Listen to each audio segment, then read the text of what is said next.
Welcome to beat the street. आज हम यहाँ पे बात करने वाले हैं अडानी एंटरप्राइजेस के बारे में। अडानी एंटरप्राइजेस के रिजल्ट्स आ गए हैं। इस वीडियो में करेंगे कंपनी का फंडामेंटल एनालिसिस, कंपनी के यहाँ पे बिजनेस को समझेंगे, फिर यहाँ पे पीयर कंपैरिजंस अगर कोई पीयर है तो, और वहीं पे अगर अपन देखेंगे इनके वैल्यूएशंस वगैरह पे, शेयर होल्डिंग पैटर्न में चेंजेस, और यहाँ पे आपको आगे क्या करना चाहिए, शॉर्ट टर्म लॉन्ग टर्म यहाँ पे क्या करना चाहिए, ये सारी चीज़ों पे अपन यहाँ पे डिस्कशन करेंगे। अगर आप हमारे चैनल पे पहली बार आ रहे हैं तो चैनल को ज़रूर सब्सक्राइब करें और बेल आइकन ज़रूर दबाएं। चलिए सबसे पहले एक पुराना अपडेट दे देते हैं। पुराना अपडेट क्या था? पुराना अपडेट ये था, जब अडानी का स्कैम हुआ था तो हम लोग ने एक वीडियो बनाया था। तो तब भाव चल रहा था 1700 रुपये, तब हम लोग ने बोला था बेचो। उसके बाद अगर अभी देखोगे तो स्टॉक रिसेंट में 1300-1200 रुपये भी गया था।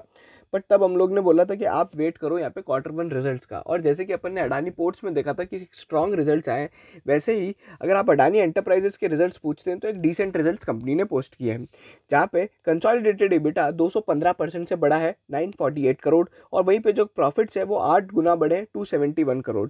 अगर अपन देखें यहाँ पे रेवेन्यू की बात करें तो कंपनी का रेवेन्यू 131 करोड़ से बढ़ा है 12,731 करोड़ का रहा है। वहीं पे अगर upon Q on Q basis पे बात करते हैं तो क्यू ऑन क्यू की बेसिस पे यहाँ पे रिजल्ट्स थोड़े वीक रहे हैं। तो ये था ओवरऑल रिजल्ट। अब रिजल्ट के बाद अगर आप पूछते हो, यहाँ पे एक अच्छी खबर ये है कि अडानी विल्मार का यहाँ पे आईपीओ आ रहा है। और मैंने हर बार बोला है कि अडानी एंटरप्राइजेज एक ऐसा स्टॉक है जो आपको यहाँ पे बाय ऑन डिप्स करना चाहिए था स्कैम होने के बाद भी, क्योंकि यहाँ पे एक वैल्यू क्रिएशन देखने को मिलता है। अब अडानी विल्मार का जैसे कि आईपीओ आने वाला है तो हर अडानी एंटरप्राइजेज के एक शेयर होल्डर को अडानी विल्मार का यहाँ पे अलॉटमेंट मिलेगा, that is shareholder quota. अब यहाँ पे कोई मुझसे पूछता है कि सर अभी लेंगे अडानी एंटरप्राइजेस तो आपको मिलेगा क्या? बिल्कुल बिल्कुल मिलेगा। अभी यहाँ पे कंपनी ने DRHP फाइल किया है, इसके बाद RHP फाइल होगा और इसमें लगभग 2-3 महीने लगते हैं जनरली। तो अडानी एंटरप्राइजेस का अगर आप यहाँ पे विल्मार का पार्ट बनना चाहते हो तो आप अडानी एंटरप्राइजेस ले सकते हो। बट वहाँ पे आप वो सब चीज़ें देख लीजिएगा कि ओवरऑल यहाँ पे आपको प्रॉफिटेबल रहना चाहिए, ठीक है। और बाकी उसका GMP वगैरह है वो सब तो अभी अपडेट आया नहीं है, बट लगभग यहाँ पे जो स्टेक है 30 से 35 हज़ार करोड़ की कंपनी को माना जा रहा है। चलिए, तो अडानी एंटरप्राइजेस पे ये एक अपडेट था इंपॉर्टेंट। अब अपन थोड़ा यहाँ पे बिजनेस पे बात करते हैं।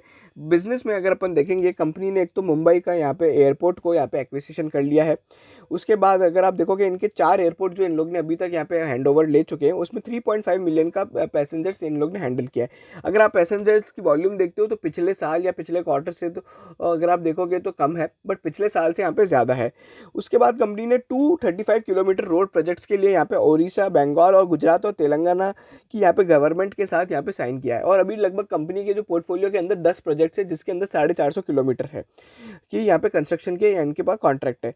उसके बाद इनको एक लेटर ऑफ वो मिला है बिहार से, Bihar urban infrastructure development for यहाँ पे एक वेस्ट वाटर प्रोजेक्ट बनाने के लिए। तो वो सारी चीज़ें। उसके बाद सोलर मैन्युफैक्चरिंग के अंदर वॉल्यूम अच्छी खासी ग्रोथ देखने को मिली है। और माइनिंग सर्विसेज जो है इनकी, जिसके अंदर ये सब काम किए जाते हैं, जो कि माइनिंग्स में आप पता है कि ये लोग इनकी माइंस और माइन से उठा उठा के ये लोग रिसोर्सेज वगैरह निकालते हैं तरह तरह की, तो उसके अंदर भी ग्रोथ देखी गई है। और उसके बाद IRM है, जहाँ पे बेसिकली कॉन्ट्रैक्टिंग सर्विस ये लोग करते हैं, इंटीग्रेटेड रिसोर्स मैनेजमेंट, जो भी एक तरीके का आप यहाँ पे समझोगे तो माइनिंग काम ही होता है। तो वो यहाँ पे उसके अंदर भी एक वॉल्यूम इंक्रीज देखने को मिला है। तो ये एक फिनेंशियल हाईलाइट्स थी। उसके बाद अगर अपन देखें यहाँ पे कंपनी के जो प्रमोटर हैं गौतम अडानी, उनका क्या कहना है कि यहाँ पे AEL हमेशा एक इंक्यूबेशन इंजन रहा है। इंक्यूबेशन इंजन का मतलब क्या होता है कि देखिए, कोई भी कंपनी जब छोटी होती है तो सबसे पहले उसको अडानी एंटरप्राइजेस के अंदर डाला जाता है। जैसे वो अडानी एंटरप्राइजेस के साथ रह के मतलब जब ग्रो हो जाती है, मतलब अगर आप देखोगे इससे पहले जो लास्ट हुआ था वो अडानी टोटल गैस और अडानी ग्रीन हुआ था। तो जैसे ही वो यहाँ पे ग्रो हो जाती है तो उसको फिर यहाँ पे डीमर्ज करके यहाँ पे लिस्ट कर दिया जाता है। और अभी रिसेंट में ये लोग अडानी विल्मार के साथ करने वाले, तो इस तरीके का काम रहता है। बाकी उनके जो कमेंट्स है वो यहाँ पे ओवरऑल हमेशा पॉजिटिव है। और वहीं पे अगर अपन देखेंगे तो यहाँ पे और ज़्यादा कोई इसमें यहाँ पे अपडेट नहीं दिया गया है। चलिए, अब अगर अपन देखें एयरपोर्ट्स के अंदर क्या क्या हुआ है, तो लगभग 44,000 का यहाँ पे एयर ट्रैफिक मूवमेंट है और कार्गो वॉल्यूम्स वगैरह हैं, जो कि अगर आप देखोगे पिछली बार से तो यहाँ पे कम ही रहे हैं। वहीं पर रोड्स के अंदर मैंने आपको बताया इनके पास 450 किलोमीटर के 10 प्रोजेक्ट्स हैं। अच्छा, अगर आप देखोगे कुछ यहाँ पे प्रोजेक्ट का स्टेटस बताया, जो इनके कंप्लीशन स्टेटस है वो आप यहाँ पे देख सकते हैं। उसके बाद कंसेशन एग्रीमेंट जो इस बार Q1 के अंदर साइन किए वो मैंने आपको बताया था, लगभग 4 कंसेशन एग्रीमेंट किए हैं। वाटर में एक प्रोजेक्ट मिला है। और अडानी कॉनेक्स, जो कि इनका एक डेटा सेंटर है एच कॉनेक्स के साथ जो बनाया जा रहा है चेन्नई के अंदर, वो यहाँ पे उसका कंस्ट्रक्शन स्टार्ट हो गया है। और अगर अपन देखेंगे लास्ट इन लोग ने फ्लिपकार्ट के साथ भी एक डेटा सेंटर बनाने की डील कर रखी है, तो उस पर भी अभी अपडेट आना बाकी है।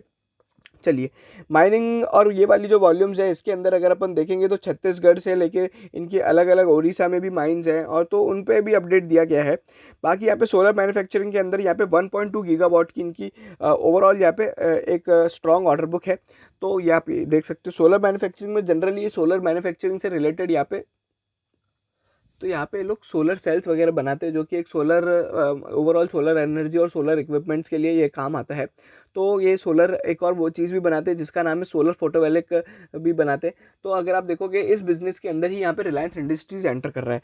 तो ये एक आप कह सकते हो कि सोलर एनर्जी में जो इक्विपमेंट यूज़ होते हैं वो यहाँ पे बनाए जाते हैं। अडानी विलमार, इसका यहाँ पे रेवेन्यू 50% से ग्रो हुआ है। एबिटा वगैरह अगर आप देखोगे 435 करोड़ का है। उसके बाद कंपनी की यहाँ पे लीडरशिप पोजीशन है कुछ यहाँ पे सेगमेंट्स के अंदर, जिसमें से फॉर्च्यून ब्रांड जो है इनका सबसे ज़्यादा चलता है।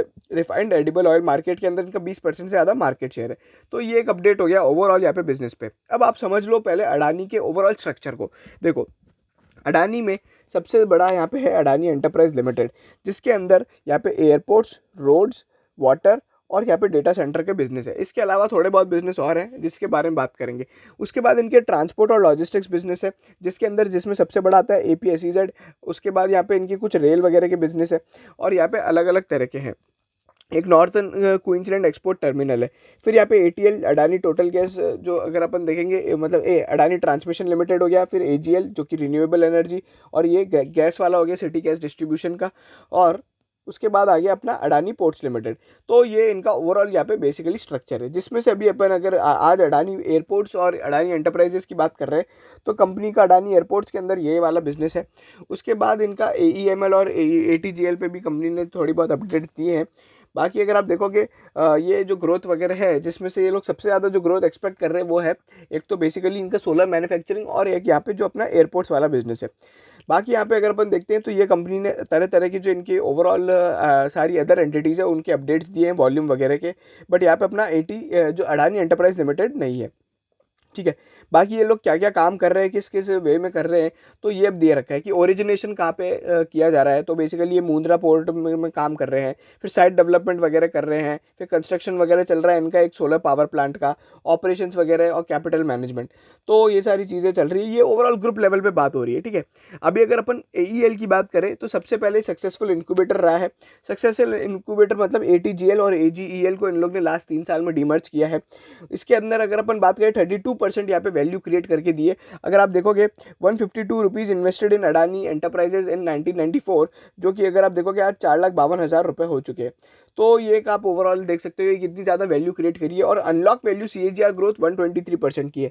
अनलॉक वैल्यू बेसिकली क्या हुआ, अगर आप यहाँ पे इनको भी ले लेते हो मतलब ATGL और AGL को भी ले लेते हो आपके अडानी एंटरप्राइजेज लिमिटेड के रिटर्न्स में, तो उस तरीके से रिटर्न ज़्यादा बढ़ जाएंगे। बाकी कंपनी का जो लेवरेज प्रोफाइल है, डेप्ट टू इक्विटी रेशो, वो 0.8 है। और वहीं पे एक्सटर्नल डेप्ट जो है इनका ओवरऑल यहाँ पे 3.6x है। मतलब 3.6 एक्सटर्नल डेप्ट मतलब फॉरेन डेप्ट हो गया। अच्छा, उसके बाद इनका IRM के अंदर मेन बिजनेस है, इनका लीडरशिप है। 50% से ज़्यादा इनका माइनिंग सर्विसेज के अंदर यहाँ पे मार्केट शेयर है। इसके अंदर बेसिकली कॉन्ट्रैक्टिंग सर्विस होती है जहाँ पे ये लोग तरह तरह की माइंस में बड़ी बड़ी कंपनीज के लिए काम करते हैं। फिर बाकी अगर आप देखोगे लार्जेस्ट सोलर मैन्युफैक्चरिंग फैसिलिटी इनकी 1.5 गीगावाट की कैपेसिटी, और इसी बिजनेस के अंदर रिलायंस इंडस्ट्रीज आ रहा है। अडानी विलमार का मैंने आपको बताया था फॉर्च्यून बिजनेस जो है वो सबसे ज़्यादा चलता है।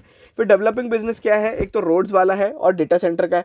स्टैब्लिश बिजनेस इसमें से सोलर मैन्युफैक्चरिंग है। और यहाँ पे कुछ नए सेगमेंट्स जिनमें एंटर किया है वो है बेसिकली अपना ओवरऑल अगर आप देखोगे तो ये एयरपोर्ट्स वाला है। इनके पास अभी टोटल 8 पोर्टफोलियो है, जिसमें से यहाँ पे अहमदाबाद, लखनऊ और मैंगलुरु एयरपोर्ट्स का ये लोग कंट्रोल ले चुके हैं। मुंबई को ये लोग अक्वायर कर चुके हैं।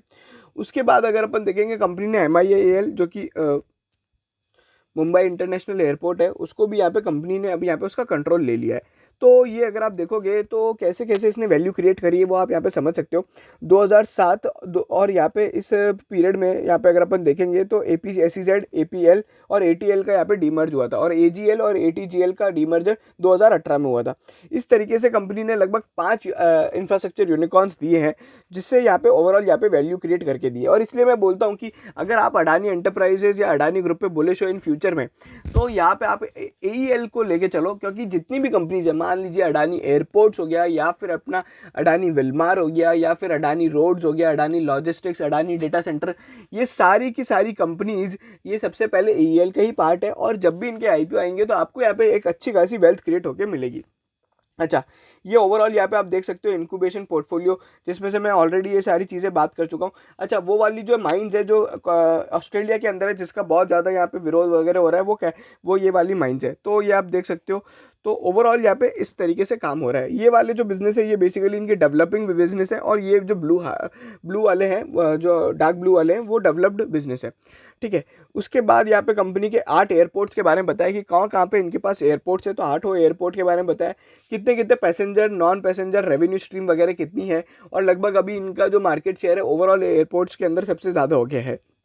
ठीक है। फिर एयरपोर्ट्स में और बहुत सारी चीज़ें कि यहाँ पे एयरपोर्ट्स के अंदर काम क्या क्या होता है। इसमें बहुत सारे अलग अलग तरह तरह के रेवेन्यू स्ट्रीम्स होते हैं। और यहाँ पे ओवरऑल अगर आप देखोगे एयरलाइन के अंदर स्ट्रैटेजी क्या है, रिटेल स्ट्रैटेजी क्या है, मस्ट विजिट डेस्टिनेशंस वगैरह होती हैं, इनमें जो शॉप्स वगैरह होती हैं उनसे भी थोड़ा बहुत रेवेन्यू आता है। सो ओवरऑल यहाँ पे ये बताया कि यहाँ पे कैसे काम होता है। ठीक है। बाकी अगर आप देखोगे कंपनी ने बोला है कि यहाँ पे जो ओवरऑल यहाँ पे वॉल्यूम्स है एयरपोर्ट बिजनेस के अंदर, वो यहाँ पे एक्सपेक्टेड टू राइज फर्दर है। अगर आप देखोगे झुनझुनवाला भी एक एयरलाइन में इन्वेस्ट कर रहे हैं। Overall I am not bullish on Indian airlines, but यहाँ पे अगर अपन देखेंगे ओवरऑल ग्रोथ यहाँ पे देखते हो तो यहाँ पे एक अच्छी खासी देखने को मिल सकती है। सो यहाँ पे एक वो चीज़ हो रही है। बाकी इनके 10 प्रोजेक्ट्स है रोड के अंदर 450 किलोमीटर के, और उनकी सारी डिटेल्स दे रखी है। तो ये आप देख सकते हो, और कंपनी ने अभी लगभग 4-5 प्रोजेक्ट्स देखे हैं। अच्छा, अब यहाँ पे ओवरऑल कैसा कैसा है, अंडर डेवलपमेंट कितना है, अंडर कंस्ट्रक्शन कितना है, तो ये देख सकते हो। और कुछ कम प्रोजेक्ट्स का यहाँ पे कंस्ट्रक्शन स्टेटस दिया हुआ है। तो ये सारी चीज़ें देख सकते हो। बाकी अगर कंपनी क्या करती है, तो ओवरऑल रोड्स जो अभी तक डेवलप करी है 605 किलोमीटर की कर चुकी है। और यहाँ पे अगर अपन देखेंगे 2300 की ओवरऑल यहाँ पे कंपनी रोड डेवलप्स करने वाली है। और यहाँ पे ATGL का जो टारगेट है 12,000 यहाँ पे अगर आप देखोगे 12,000 किलोमीटर के यहाँ पे ओवरऑल यहाँ पे 2026 तक यहाँ पे रोड पोर्टफोलियोज के अंदर यहाँ पे इतनी रोड्स कंस्ट्रक्ट करने का इनका टारगेट है। फिर यहाँ पे डेटा सेंटर के बारे में बताया गया है। तो डेटा सेंटर्स यहाँ पे अगर आप देखोगे तो कंपनी ने किन किन जगह पे क्या क्या पार्टनरशिप करी उसके बारे में बताया। हैदराबाद, नोएडा, वाइजैक, मुंबई और चेन्नई, यहाँ पे इन लोग के डेटा सेंटर बन रहे हैं, जिसमें से फ्लिपकार्ट के साथ पार्टनरशिप है, अडानी कॉर्नेक्स जो कि ये लोग बना रहे हैं। ये एक इनकी सब्सिडी जॉइंट वेंचर है, जो कि ओवरऑल यहाँ पे कॉर्नेक्स के साथ यहाँ पे इनकी पार्टनरशिप है। तो वो आप देख सकते हो। और इस वाले बिजनेस का तो आपको पता ही है कि ये एक ओवरऑल टेक्नोलॉजी रिलेटेड बिजनेस है, तो इसके अंदर तो ग्रोथ बिल्कुल बिल्कुल देखने को मिलेगी। अच्छा, सोलर मैन्युफैक्चरिंग और नेचुरल रिसोर्सेज वाले यहाँ पे बताए हैं, इनके अंदर जो ग्रोथ है काफ़ी अच्छी। अगर अपन यहाँ पे YoY बेसिस पे कंपेयर करते हैं तो IRM हो गया या फिर माइनिंग सर्विसेज हो गया, इन सभी के अंदर यहाँ पे ग्रोथ काफ़ी ज़्यादा है। अच्छा, उसके बाद अगर आप देखोगे ये माइनिंग सर्विसेज और ये सब चीज़ें बताइए डेवलपिंग, और वापस वही की वही चीज़ें रिपीट की जा रहे हैं। फिनेंशियल्स वगैरह आपको पता है, यहाँ पे पिछले साल से अगर आप कंपेयर करते हो तो जो अपना लॉकडाउन वाला फेज था फर्स्ट वेव का, और अभी जो सेकेंड वेव में जो लॉकडाउन लगा था उसमें बहुत ज़्यादा कम रेस्ट्रिक्शंस थे एज़ कम्पेयर टू लास्ट। तो वो एक YoY बेसिस पे अपने को बहुत ज़्यादा लोअर बेस से यहाँ पे ग्रोथ बहुत ज़्यादा दिखेगी। अगर अपन देखेंगे लास्ट टाइम तो कंपनी नेट लॉस में थी, बट अभी यहाँ पे कंपनी अगर आप देखोगे तो प्रॉफिटेबल वेंचर बन गई है। और उसी की तरह अगर अपन देखें तो यहाँ पे सबसे ज़्यादा जो इनको रेवेन्यू लाके देता है वो इनका IRM देता है।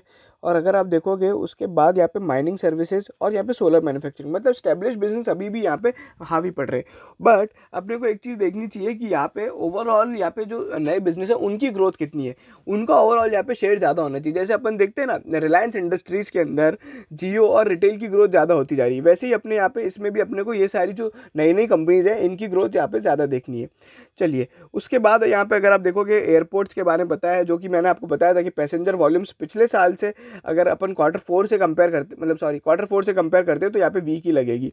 अच्छा, इनके रोड्स, वाटर प्रोजेक्ट्स के यहाँ पे बिजनेस की डिटेल्स है जो आप यहाँ पे देख सकते हो। ओवरऑल मैंने आपको बता दिया था क्या क्या चीज़ें हो रही है। अच्छा, उसके बाद माइनिंग सर्विसेज है, माइनिंग सर्विसेज में ये लोग क्या क्या कर रहे हैं वो भी बताया है। कोल माइनिंग है, आयरन की माइनिंग है, और कुछ कॉमर्शियल कोल माइनिंग्स है। तो ये सारे कंपनी काम करती है। अच्छा, की फोकस एरियाज बताया कंपनी ने यहाँ पे क्या क्या करने वाली माइनिंग और सोलर मैन्युफैक्चरिंग के अंदर, बेसिकली रिन्यूएबल एनर्जी वगैरह और वो सब चीज़ों का यहाँ पे ज़्यादा यूज़ करना है। देखिए, अब यहाँ पे ESG के लिए बहुत सारी चीज़ें बोली जाती है, बट मैं एक चीज़ बोलता हूँ। देखिए, बहुत ही सिंपल है। जहाँ पे अडानी एक तरफ ग्रीन एनर्जी कर रहा है, ऑस्ट्रेलिया के अंदर जो माइन लेके आ रहे हैं उससे बहुत ज़्यादा पॉल्यूशन हो जाएगा ऑस्ट्रेलिया के अंदर, और इसलिए उसका विरोध भी किया जा रहा है। और अभी लेटेस्ट अपडेट ये है कि यहाँ पे एसबीआई अभी उसको लोन, अभी तक एसबीआई ने उस प्रोजेक्ट के लिए जो लोन देना है जो कि बहुत ही इंपॉर्टेंट है, वो अभी तक यहाँ पे अप्रूव नहीं हुआ है। तो उस पे अभी भी यहाँ पे कंसर्न है, वो वाला जो माइंस है ऑस्ट्रेलिया के अंदर, उस पर ओवरऑल यहाँ पे अभी कंसर्न रहेगा, और आने वाले टाइम में अपने को देखना रहेगा कि ये सब चीज़ें कैसे होती है। चलिए अब एक बार अपन थोड़े बहुत वैल्यूएशंस की बात कर लेते हैं। अगर आप वैल्यूएशंस के टर्म में देखोगे, मैं ऑब्वियसली हर बार बोलता आया हूँ, बार बार बोलता हूँ कि इसका जो पी रेशो है 122 का चल रहा है, जो कि काफ़ी हाई पी है। वहीं पे R O E R O सी इनका सिंगल डिजिट का होता है। ईवी टू इबिटा रेशो अगर आप देखते हो तो 44 का है, जो कि बहुत ज़्यादा हाई है। पी जी रेशो मतलब एक से ज़्यादा नहीं होना चाहिए, और यहाँ पे 95 है, मतलब इनकी प्राइस 95 टाइम्स ज़्यादा तेज़ी से बढ़ रही है as compare to their earnings. ठीक है, वहीं पर अगर अपन देखें प्राइस टू बुक वैल्यू जो है वो यहाँ पे 9 का है। तो ओवरऑल आप यहाँ पे देख सकते हो कि ये सब चीज़ें हो रही है। अच्छा, शेयर होल्डिंग पैटर्न में इस बार थोड़े धमाकेदार चेंजेस आए थे। धमाकेदार चेंजेस में क्या है, एक तो इस कंपनी के अंदर प्रमोटर्स ने अपना कोई स्टेक बढ़ाया नहीं है, जो कि बाकी सब कंपनीज में किया था इन लोग ने। बट यहाँ पे एक चीज़ देखनी चाहिए कि यहाँ पे मैक्सिमम स्टेक जो सेबी का अलाउड होता है वो 75% है, और अभी इसमें 74.92% है। इसके अंदर क्या हो जाता है, मैक्सिमम स्टेक यहाँ पे प्रमोटर्स के पास है और थोड़ा बहुत एफआईआई डीआई के पास है। तो बाजार में जो शेयर रह जाते हैं ना वो बहुत कम रह जाते हैं। अब अगर बाजार में कोई चीज़ कम होगी तो ऑब्वियसली उसका बात ये है कि यहाँ पे प्राइस इन्फ्लेट होगा। देखिए जनरली यहाँ पे अपन देखते हैं कि प्रमोटर का हाई स्टेक होना अच्छी बात है, बट यहाँ पे इस केस में नहीं होता। ऐसे केसेस में क्या होता है कि प्राइस इन्फ्लेट ज़्यादा हो जाती है। ठीक है, अपन ने डीमार्ट में भी देखा था, और यहाँ पे देखिए डीमार्ट को आप इससे कंपेयर नहीं कर सकते, बट बाकी अपन रुचि सोया में देखा था, ऑर्चिड फार्मा में देखा था। इन सभी कंपनीज में क्या हुआ था कि यहाँ पे प्रमोटर के पास सबसे ज़्यादा स्टेक था, और यहाँ पे डिमांड ज़्यादा होने के कारण यहाँ पे ऑलरेडी प्राइस कुछ ज़्यादा ही तरीके से मतलब ज़्यादा ही इन्फ्लेट हो जाती थी। तो वो यहाँ पे बैड रहता है, और जनरली इसके पीछे ये रीज़न रहता है कि यहाँ पे क्यों बहुत ज़्यादा प्राइस बढ़ती है, बिकॉज मार्केट में शेयर ही बहुत कम है। ठीक है, जैसे अपन ने देखा था ना ऑक्सीजन की कमी आ गई थी, तो ऑक्सीजन का भाव बढ़ गया था, बिल्कुल वही का वही कॉन्सेप्ट यहाँ पे लगाया जा सकता है। अच्छा, डीआईआईज ने अपना जून 21 में यहाँ पे स्टेक बढ़ाया है, बट एफआईआईज ने अपना स्टेक कम किया है। और जिन एफआईआईज की जो अपन लोग बाग बात करते हैं वो अल्बुला, इलारा और एपीएमएस वाले जो फंड्स हैं वो आप यहाँ पे देख सकते हो, जिसमें से इलारा अपॉर्चुनिटीज फंड ने अपना स्टेक यहाँ पे बहुत टाइम बाद यहाँ पे अभी कम किया है। अगर अपन देखें वो लगातार यहाँ पे मार्च 21 जून 21 में अपना स्टेक कम करते आ रहे हैं।